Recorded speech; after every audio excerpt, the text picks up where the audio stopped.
Secunderabad cantonment doctor YSR 16వ వర్ధంతి సందర్భంగా పికెట్లోని camp కార్యాలయంలో cantonment MLA Sri Ganesh Congress party నాయకులు, కార్యకర్తలతో కలసి వారి చిత్రపటానికి పూలమాలలు వేసి ఘనంగా నివాళులు అర్పించారు.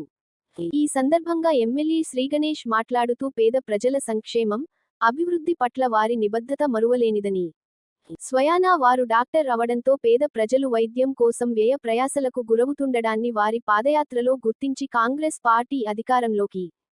రాగానే ఆరోగ్యశ్రీ పథకాన్ని పకడ్బందీగా అమలు చేసి పేద ప్రజల గుండెల్లో దేవుడయ్యారని, రైతన్నలు అప్పులపాలై ఆత్మహత్యలు చేసుకోవడాన్ని గుర్తించి భారతదేశ చరిత్రలోనే ఒకే దఫాలో సంపూర్ణ రుణమాఫీ చేసిన చరిత్ర డాక్టర్ వైఎస్ఆర్ గారిదని, పేద విద్యార్థులు డబ్బులు లేక చదువులు మధ్యలోనే ఆపివేయడంతో వారు పేదరికంలోనే మగ్గుతున్నారు అనే విషయాన్ని గుర్తించి ఫీజు రియంబర్స్మెంట్ పథకాన్ని అమలు చేసి దళిత, గిరిజన, అగ్రకులాల పేద బిడ్డలు కూడా ఉన్నత చదువులు చదివేలా వెన్నుదన్నుగా నిలిచిన గొప్ప మహానీయుడు డాక్టర్